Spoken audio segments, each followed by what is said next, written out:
Hello my dear friends, एक बार फिर से आप सभी का आपके अपने लकी सर यूट्यूब चैनल पर हार्दिक स्वागत है, अभिनंदन है, वंदन है। दोस्तों, हम वीर शिरोमणि हल्दी घाटी के शेर राजस्थान केसरी महाराणा प्रताप का अध्ययन कर रहे थे और अब तक हमने महाराणा प्रताप के टॉपिक से संबंधित 5 वीडियो अपलोड कर दिए हैं और आज हम छठा वीडियो अपलोड करने जा रहे हैं, जिसमें अकबर के द्वारा प्रताप के विरुद्ध भेजे गए प्रमुख सैन्य अभियानों की विस्तृत जानकारी दी जाएगी। लेकिन उससे पहले कल के चैलेंज क्वेश्चन पर नजर डालते हैं। कल का चैलेंज क्वेश्चन था कि महाराणा प्रताप ने किस एकमात्र भील सेनापति को राणा लगाने की इजाजत दी थी। संयोग ऐसा रहा कि शायद किसी भी विद्यार्थी को इसका आंसर नहीं आ रहा होगा, इसलिए उन्होंने गलत होने के डर से जवाब नहीं दिया। उसका जवाब होगा राणा पूंजा। महाराणा प्रताप ने 2 व्यक्तियों को राणा लगाने की इजाजत दी थी, एक भील सेनापति पूंजा को और दूसरे आबू के शासक राउद्दौला को, जिनकी पुत्री से उन्होंने विवाह किया था और उन्हें राणा की इजाजत दी थी। देखो दोस्तों, कल के वीडियो में हमने साहेबाज खां के द्वारा मेवाड़ पर किए गए 3 आक्रमणों की चर्चा की थी, जिसमें सबसे पहला आक्रमण 15 अक्टूबर 1577 को कुंभलगढ़ दुर्ग पर किया गया। उसके बाद महाराणा प्रताप पहाड़ों में चले गए। दूसरा आक्रमण 15 दिसंबर 1578 ईस्वी को पहाड़ों में किया गया, लेकिन साहेबाज खां को सफलता नहीं मिली। तीसरा आक्रमण 15 नवंबर 1579 ईस्वी को किया गया। उस वक्त भी साहेबाज खां को पहाड़ों में सफलता नहीं मिली और तीसरे आक्रमण के बाद राणा प्रताप आबू चले गए थे दूल्हा के पास और वहां पर उनकी पुत्री से विवाह कर उन्हें राणा लगाने की इजाजत दी थी। यानी कुंभलगढ़ दुर्ग से निकलने के बाद प्रताप की आर्थिक स्थिति खराब हो गई थी और जब वे एक दिन जंगल में बैठे थे तो उनके पुत्र अमर सिंह से एक जंगली बिलाव है वह रोटी छीन कर ले जाता है। तभी प्रताप के मुंह से कुछ शब्द निकलते हैं कि हरे घासरी रोटी जद बन विलावड़ो ले भाग्यो, नान्यो सो अमर्यो चीख पड़्यो, राणा रो सोयो दुख जाग्यो। यानी हिमालय का सा सीना रखने वाले महाराणा प्रताप की आंखों में आंसू आ गए। तू सयो घणो तू लड़ो घणो, मेवाड़ी लाज बचावण ने तू पाछ नहीं राखी, बेरा रो खूने बहावण में। यानी महाराणा प्रताप ने दुश्मनों का खून बहाने में कोई कमी नहीं रखी थी, काफी लड़े, मेवाड़ की धरा को बचाए रखने के लिए काफी प्रयास किए। लेकिन उस समय मेवाड़ के महाराणा प्रताप की आर्थिक स्थिति बहुत खराब थी, जंगलों में जीवन व्यतीत कर रहे थे। लेकिन वो कहते हैं ना कि डूबते को तिनके का सहारा ही काफी होता है। उसी समय एक पाली का व्यक्ति था जिसका नाम था भामाशाह और उसके भाई ताराचंद ने 25 लाख रुपये और 2000 सोने के सिक्के देकर महाराणा प्रताप की सहायता की, जिसके कारण भामाशाह को मेवाड़ का दानवीर कहते हैं, मेवाड़ का उद्धारक कहते हैं। ध्यान रखना, मेवाड़ का उद्धारक 2 व्यक्तियों को कहा जाता है, एक तो भामाशाह को और दूसरा राणा हमीर सिसोदिया को, जिसने सिसोदिया वंश की स्थापना की थी और सिसोदिया वंश की स्थापना करने के साथ साथ ही अपने नाम के साथ राणा और महाराणा लगाया था और मेवाड़ की खोई हुई प्रतिष्ठा को पुनः प्राप्त किया था, क्योंकि रावल रतन सिंह के बाद कुछ समय के लिए मुस्लिम शासकों का मेवाड़ पर अधिकार हो गया था। इसलिए मेवाड़ का उद्धारक 2 व्यक्तियों को कहते हैं, एक भामाशाह को और एक राणा हमीर सिसोदिया को। कर्नल टोड ने भामाशाह को मेवाड़ का कर्ण कहा था, मेवाड़ का दानवीर कहा था वहीं भामाशाह को मेवाड़ का रक्षक भी कहा जाता है। और उसी के बाद से जो भी व्यक्ति दान दाता होता है उसको भामाशाह कहा जाने लगा। मेवाड़ फाउंडेशन के द्वारा दानवीर को भामाशाह पुरस्कार दिया जाता है। अब देखो दोस्तों, ध्यान रखना है कि जब ये घटना घटी थी उस समय की एक बात कही जाती है कि जब महाराणा प्रताप जंगलों में जीवन व्यतीत कर रहे थे उस समय उन्होंने अकबर को एक पत्र लिखा, लेकिन अकबर को यकीन नहीं हुआ कि प्रताप मुझे पत्र कैसे लिख सकता है। तो अकबर के दरबार में एक व्यक्ति थे बीकानेर के पृथ्वीराज राठौड़। तब अकबर ने पृथ्वीराज राठौड़ को अपने पास बुलाया और वह पत्र दिखाया। तो पृथ्वीराज राठौड़ को भी वह पत्र देखकर यकीन नहीं हुआ। तो पृथ्वीराज राठौड़ ने अकबर से छिपकर महाराणा प्रताप के पास एक पत्र भेजा, जिसकी कहानी भी लंबी है, जहां तक संभव होगा बताई जाएगी, लेकिन आपको परीक्षा उपयोगी पढ़ना है, ना कि ज्ञान उपयोगी पढ़ना है।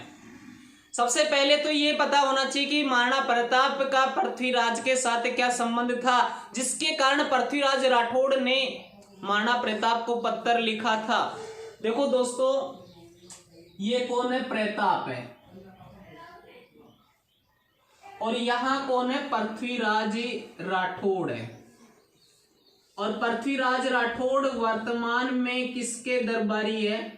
अकबर के दरबारी है। वैसे ये बीकानेर के थे जिन्होंने अधीनता स्वीकार कर रखी थी। अकबर के दरबारी है। पृथ्वीराज राठौड़ के बारे में थोड़ा सा मैं आपको बता दूं। पृथ्वीराज राठौड़ अकबर के दरबारी थे। अकबर ने पृथ्वीराज राठौड़ को गागरोन की जागीर दी थी और इसी गागरोन दुर्ग में पृथ्वीराज राठौड़ ने, ध्यान रखना है, पृथ्वीराज राठौड़ ने वेली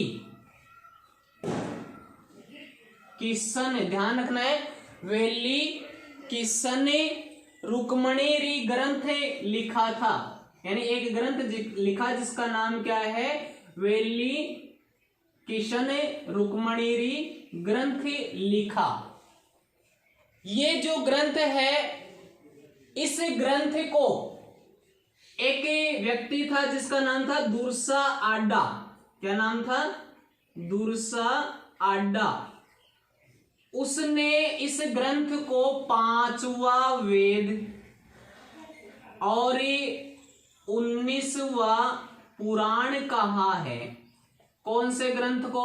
वेली किशन रुक्मणी नामक ग्रंथ को दुर्सा आडा ने 5वां वेद व 19वां पुराण लिखा है।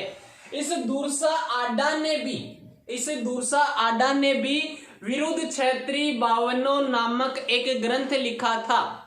विरुद्ध क्षत्रिय 52 नामक एक ग्रंथ लिखा था। इस पृथ्वीराज राठौड़ को टेसीटोरी, एक इटली का व्यक्ति हुआ है, उसने डिंगल का, किसका? डिंगल का हीरोस कहा है। क्या कहा है? हीरोस कहा है। किसने? टेसीटोरी ने कहा है, क्योंकि इसने डिंगल भाषा में ही इस ग्रंथ की रचना की थी। कौन से ग्रंथ की? वेली किशन रुक्मणी नामक ग्रंथ की रचना की थी। अब सवाल ये उठता कि टेसीटोरी कौन था? टेसीटोरी इटली का था, जिसका संबंध चारण साहित्य से है और इसकी मृत्यु बीकानेर में हुई थी। टेसीटोरी को धोरारो धोरी भी कहा जाता है। क्या कहा जाता है? धोरारो धोरी भी कहा जाता है। तो ध्यान रखना है दोस्तों, पृथ्वीराज राठौड़ कौन है? अकबर के दरबारी है। अकबर ने पृथ्वीराज राठौड़ को गागरोन की जागीर दी थी। पृथ्वीराज राठौड़ ने गागरोन दुर्ग में वेली किशन रुक्मणी नामक ग्रंथ लिखा, जिसे दुर्सा आडा ने 5वां वेद और 19वां पुराण कहा है।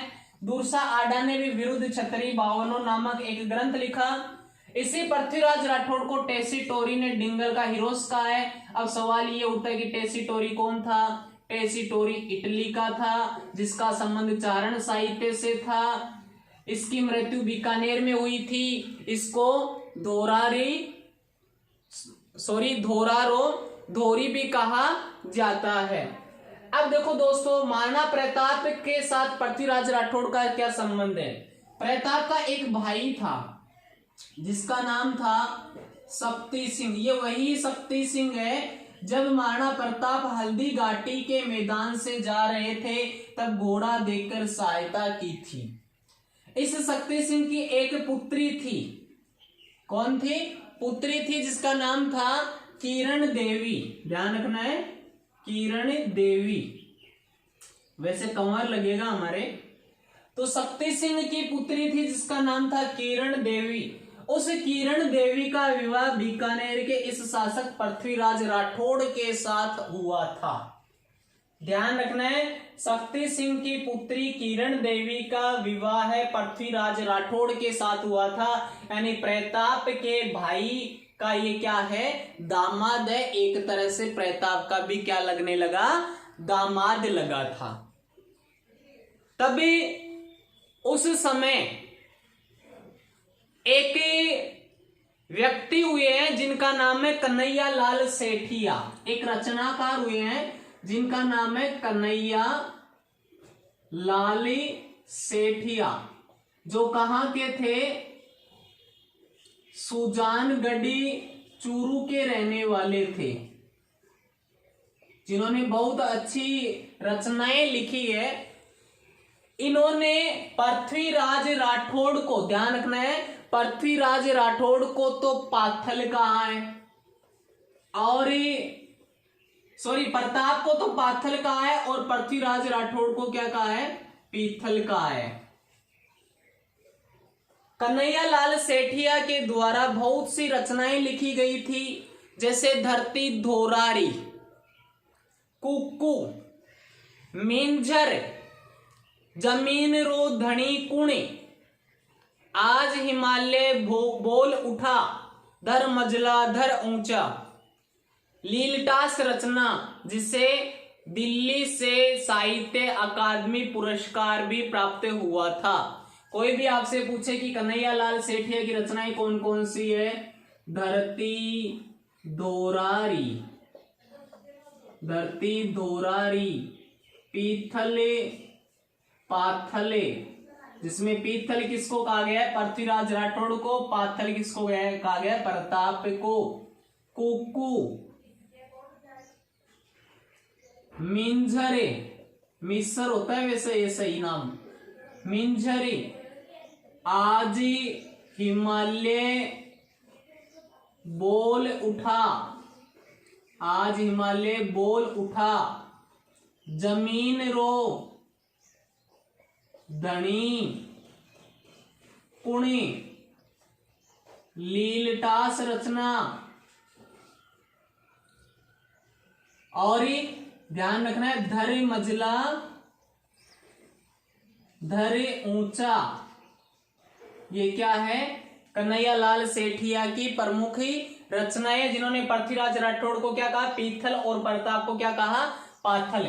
अब होता क्या है कि जब अकबर पृथ्वीराज राठौड़ को वो पत्थर दिखाता है तो पृथ्वीराज राठौड़ चोरी छिपे महाराणा प्रताप के पास से एक पत्र लिखता है, और उसमें यह लिखता है कि हमने सुना है कि जंगल का राजा शेर अब सियारों के साथ रहेगा, सूर्य बादलों की ओट में छिप जाएगा, जातक धरती का बहता हुआ पानी पिएगा, हाथी कुत्ते का सा जीवन व्यतीत करेगा।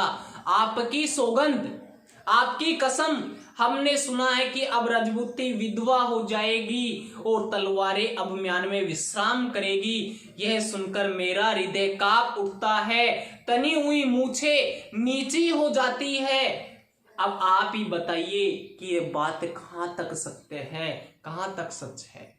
यानी हमने क्या सुना है कि जंगल का शेर अब सियारों के साथ रहेगा, जातक धरती का पानी पिएगा, सूर्य बादलों की ओट में छिप जाएगा, हाथी कुत्ते का सा जीवन व्यतीत करेगा, रजपूती विधवा हो जाएगी, तलवारें अब म्यान में विश्राम करेगी। ये सुनकर हमारा हृदय कांप उठता है कि आज एक राजपूत है वह झुक रहा है, आज शौर्य है रूपी जो महाराणा प्रताप है वो किसी के सामने गिड़गिड़ा रहे हैं। आप ही बताइए कि ये बात कहां तक सच है। तब महाराणा प्रताप पता है क्या जवाब देते हैं? वो लिखते हैं कि बादलों में वो क्षमता कहां जो सूर्य को रोक सके, बादलों में वो क्षमता कहां जो उगते हुए सूर्य को रोक सके, सिंह के हाथ की मार को सह सके। ऐसे किसी सियार ने जन्म नहीं लिया, धरती का पानी पीने के लिए जातक की चोंच नहीं बनी है, और कुत्तों की तरह जीवन जीने वाले हाथी की बात हमने सुनी नहीं है। वे कहते हैं कि भूखा प्यासा रहकर भी मैं मेवाड़ की धरा को आजाद रखूंगा, मैं चाहे मर भी जाऊं पर अपनी मातृभूमि के गौरव को बनाए रखूंगा, और राजपूती धर्म का शीश कटने पर भी निर्वाह करूंगा। ये सुनकर पृथ्वीराज राठौड़ है वो फिर से प्रसन्नचित होते हैं और अकबर को कहते हैं कि ये तुम्हारा भ्रम है कि पृथ्वीराज राठौड़ अधीनता स्वीकार कर लेगा। इसी पृथ्वीराज राठौड़ ने ही महाराणा प्रताप में पुनः सोए हुए जुनून को, उत्साह को जगाने का कार्य किया था। कन्हैया लाल सेठी है, इन्होंने ही महाराणा प्रताप के बारे में कहा था कि महाराणा प्रताप के जन्म के बारे में कहा था कि मायर जेड़ो जेड़ो पूत जने जेड़ो महाराणा प्रताप। अब देखो एक कहानी से किरण देवी की भी है। एक बार क्या होता है कि अकबर है वह दिल्ली में एक दरबार लगाता था जिसका नाम था मीना बाजार। क्या नाम था? मीना बाजार। इस मीना बाजार में पुरुषों का प्रवेश वर्जित था, यानी मीना बाजार में कौन नहीं जा सकते थे? पुरुष नहीं जा सकते थे। एक बार क्या हुआ कि अकबर स्त्री के वेश में इस मीना बाजार में गया और इस मीना बाजार में किरण देवी भी आई हुई थी। तो अकबर ने स्त्री के वेश में किरण देवी को देखा और किरण देवी ने अकबर को पहचान लिया कि ये पुरुष है। तब किरण देवी ने क्या किया, कटार निकाली और अकबर की गर्दन पर लगा दी और कहा कि कसम खा तू आज के बाद ऐसी गंदी हरकत नहीं करेगा। तब कहा जाता है कि अकबर ने उस समय कसम खाई थी कि आज के बाद मैं ऐसा कभी नहीं करूंगा, और उस दिन के बाद से मीना बाजार उसने लगाना बंद कर दिया।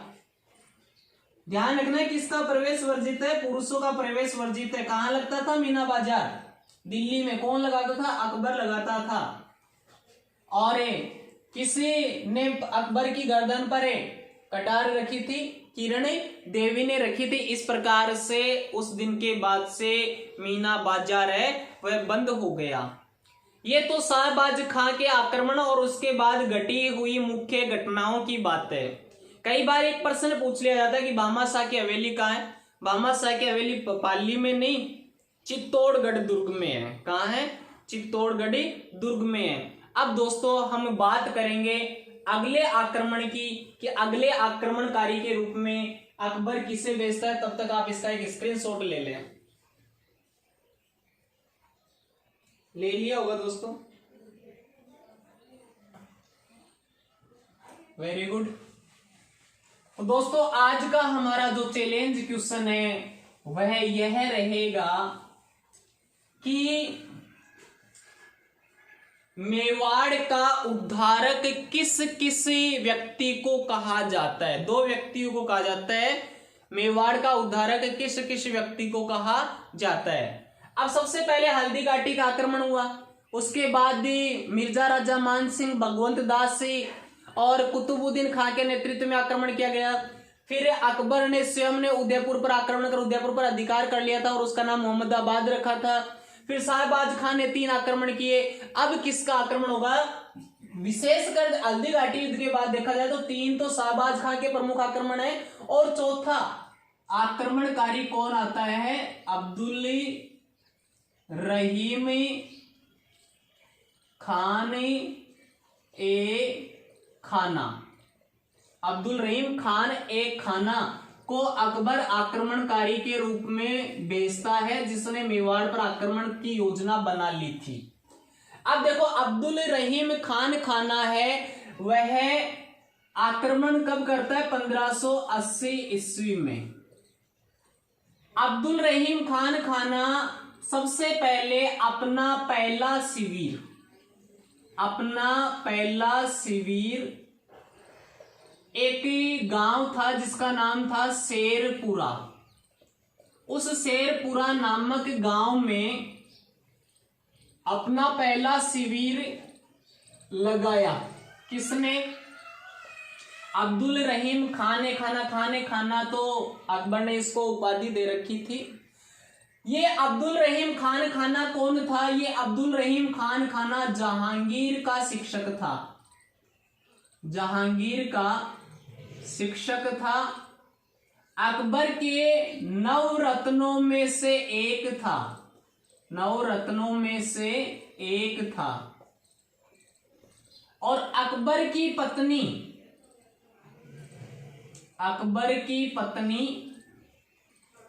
सलीमा बेगम, क्या नाम है?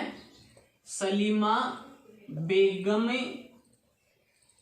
का पुत्र था, जिसने 1580 में मेवाड़ पर आक्रमण किया और पहला शिविर कहां लगाया? शेरपुरा में लगाया। इस समय महाराणा प्रताप स्वयं नहीं गए और प्रताप ने अपने पुत्र अमर सिंह को शेरपुरा भेजा, जहां पर अमर सिंह ने आक्रमण करके अब्दुल रहीम खान खाना की 50 बेगमों को, कितनी बेगमों को? 50 बेगमों को बंदी बना लिया। और इन्हें बंदी बनाकर किसके पास ले आया? प्रताप के पास ले आया। लेकिन महाराणा प्रताप शील स्त्री भद्र समान थे, यानी स्त्रियों का सम्मान करने वाले थे। इसलिए उन्होंने अमर सिंह को अब्दुल रहीम खाना की बेगमों को वापस लौटाने का आदेश दिया, जिसके कारण इसकी बेगमों को वापस लौटा दिया गया और अब्दुल रहीम खाना वापस से आगरा चला गया, अकबर के पास ही चला गया। ये हमारे राजपूत शासकों की एक महत्वपूर्ण विशेषता रही है कि वे स्त्रियों का सम्मान किया करते थे। किसी भी प्रकार से किसी भी स्त्री को बिना वजह के परेशान नहीं किया जाता था, जिस प्रकार से मुगल सैनिक किया करते थे। मुगल सैनिक किसी भी दूर पर अधिकार करने के बाद स्त्रियों के साथ बदसलूकी किया करते थे, जो बहुत ही गलत होता था। लेकिन हमारे यहाँ राजपूताने के किसी भी शासक ने ऐसा नहीं किया। तो ध्यान रखना है, अब्दुल रहीम खाना कौन था? जहांगीर का शिक्षक था, नवरत्नों में से एक था, अकबर की पत्नी सलीमा बेगम का बेटा था। इसने मेवाड़ में अपना पहला शिविर कहाँ लगाया? शेरपुरा में। यहीं पर महाराणा प्रताप के पुत्र अमर सिंह ने उसकी 50 बेगमों को बंदी बना लिया और किसके पास लेकर आया? प्रताप के पास। लेकिन प्रताप ने ससम्मान उन्हें वापस लौटा दिया और अब्दुल रहीम खाना भी वापस ही चला गया। अब ये तो बात हो गई अब्दुल रहीम खाना के आक्रमण की। इसके आक्रमण के 2 वर्ष बाद एक घटना घटित होती है, एक युद्ध होता है जिसे द्विवेर का युद्ध कहते हैं। देखो दोस्तों, आपको मैं बता दूं, मेवाड़ में मुख्यतः 4 ठिकाने थे। मेवाड़ में 4 ठिकाने, और वो 4 ठिकाने कौन कौन से हैं? ध्यान रखना है, आपको पता होना चाहिए। देवल, दिवेर, देवबारी, ध्यान रखना है, देवबारी और देसूरी, जिनमें सबसे महत्वपूर्ण कौन सा था? दिवेर था। ये मुगलों की एक पुलिस चौकी थी। किस प्रकार की थी मैं आपको बता दूं। जैसे ये क्या है? दिवेर की एक पुलिस चौकी है। क्या है ये? दिवेर है। ध्यान रखना है, लंबा है, दर्रे के रूप में। मुगलों की पुलिस चौकी, जहां पर कौन व्यक्ति था? ध्यान रखना है, कौन था? सुल्तान सुरैया खान। सुल्तान सुरैया खां यहां पर तैनात था। अब देखो यहां से 3 पहाड़ियां निकलती है। एक पहाड़ी तो जाती है किसकी तरफ, अजमेर की तरफ। एक पहाड़ी जाती है, ध्यान देना है पूरी तरह से, कौन सी पहाड़ी किस तरफ जाती है, मेवाड़ की तरफ। और एक पहाड़ी ऐसे निकलती है जो 56 की पहाड़ियों की तरफ निकलती है, 56 की पहाड़ियों की तरफ, या हम कह सकते हैं मारवाड़ की तरफ। और इन तीनों के मध्य एक छोटा सा दर्रा था, एक पुलिस चौकी थी जिसे क्या कहते हैं, दिवेर कहते हैं। और यहां पर किलेदार कौन था, अकबर का चाचा सुल्तान सुरैया खां। अब क्या होता है, 15 अक्टूबर 1582 को, 15 अक्टूबर 1582 ईस्वी को महाराणा प्रताप है वह अपने पुत्र को साथ लेकर, कौन है, महाराणा प्रताप, और महाराणा प्रताप के साथ कौन है, अमर सिंह, अमर सिंह प्रथम। महाराणा प्रताप अपने पुत्र को साथ लेकर इस दिवेर की चौकी पर आक्रमण कर देते हैं। कभी 15 अक्टूबर 1582 ईस्वी को। यह कहा जाता है कि अमर सिंह को इस युद्ध के दौरान इतना बड़ा गुस्सा आया कि ये जो सुल्तान खां है वह एक घोड़े पर बैठा हुआ था। किस पर बैठा हुआ था, एक घोड़े पर बैठा हुआ था, और उसने एक तीव्र गति से भाला मारा जो सुल्तान खां को भेदता हुआ उसके घोड़े के आर पार हो गया, और उसका घोड़ा किस पर जाकर गिरा, जमीन पर जाकर गिरा। ये दृश्य देखकर मुगल जो सैनिक थे वो वहां से भाग खड़े हुए कि एक ही वार में जो व्यक्ति इंसान और घोड़े को भेद सकता है वो क्या कर सकता है। तब मुगलों के सैनिक वहां से भाग खड़े हुए, और दिवेर के युद्ध में किसकी विजय हो गई, प्रताप की विजय हो गई। यानी दिवेर पर किसका अधिकार हो गया, प्रताप का अधिकार हो गया था। इसी दिवेर के युद्ध को किस किस नाम से जाना जाता है, इसे दिवेर का युद्ध कहा जाता है। इसी दिवेर के युद्ध को कर्नल जेम्स टोड ने मेवाड़ का मैराथन कहा है। किसने, कर्नल जेम्स टोड ने दिवेर के युद्ध को क्या कहा है, मेवाड़ का मैराथन कहा है। इसी युद्ध को देवबारी दर्रे का युद्ध कहा जाता है। क्या कहा जाता है, देवबारी दर्रे का युद्ध कहा जाता है, क्योंकि ये दर्रा है ना, ये देवबारी से भी जुड़ा हुआ है। और इसी युद्ध को प्रताप की विजय के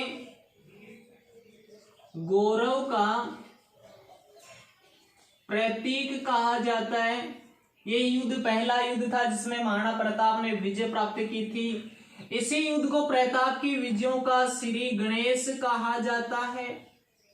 तो ध्यान रखना है कि कोई भी आपसे पूछे कि दिवेर का युद्ध कब हुआ, 15 अक्टूबर 1582 को। दिवेर पुलिस चौकी पर कौन तैनात था, अकबर का चाचा सुल्तान सुरैया खां। भाला किसने मारा, अमर सिंह ने, जो सुरैया खां को भेदता हुआ घोड़े के आर पार हो गया और उसका घोड़ा जमीन पर ही जाकर गिर पड़ा था। यह जो युद्ध है, यह युद्ध विजयादशमी के दिन लड़ा गया था। ध्यान रखना है कितना लॉजिक बैठा है। देखो विजयादशमी, विजयादशमी आपको पता है किसको कहते हैं, दशहरे को कहा जाता है। दशहरे को लड़ा गया था। दशहरे को कब, आश्विन महीने की शुक्ल पक्ष की, यानी आश्विन शुक्ला, गौर से देखना, आश्विन शुक्ला दशमी के दिन लड़ा गया था। आश्विन शुक्ला दशमी के दिन लड़ा गया था। अब इससे आपको ये तो पता लग ही जाएगा कि विजयादशमी का त्योहार कौन से महीने में आता है, आश्विन में आता है। यानी आश्विन को हम अपनी मारवाड़ी भाषा में कहते हैं आसोज, यानी क्योंकि हिंदी में महीने कौन से होते हैं, चैत, बैसाख, जेठ, सावन, भादो, आसोज, कार्तिक, मंगसिर, पो, माह और फागुन। तो इस प्रकार से विजयादशमी के दिन दिवेर का युद्ध हुआ, जिसमें महाराणा प्रताप की विजयों का श्री गणेश हो गया और महाराणा प्रताप ने धीरे धीरे मेवाड़ के अधिकांश भागों पर अधिकार कर लिया था। चित्तौड़गढ़ और मांडलगढ़ को छोड़कर लगभग सभी भागों पर अपने जीवन के अंतिम समय में अधिकार कर लिया था। अब सबसे अंत में एक ही व्यक्ति और बच गया, जिसका नाम है जगन्नाथ कछवाहा। जगन्नाथ कछवाहा के रूप में अकबर के द्वारा प्रताप के विरुद्ध अंतिम सैन्य अभियान भेजा जाता है, जो 1584 ईस्वी में भेजा जाएगा, लेकिन उसमें भी अकबर को सफलता नहीं मिलेगी और उसके बाद 13 वर्षों का शांति काल रहेगा और फिर 19 जनवरी 1597 ईस्वी को 57 वर्ष की आयु में प्रताप का निधन हो जाएगा, जिसकी चर्चा हम कल के वीडियो में करेंगे। तो दोस्तों, यदि यह क्लास आपको पसंद आई है तो आप इसे अधिक से अधिक लाइक करें, शेयर करें, सब्सक्राइब करें और चैलेंज क्वेश्चन का जवाब देना ना भूलें। धन्यवाद। जय हिंद, जय भारत।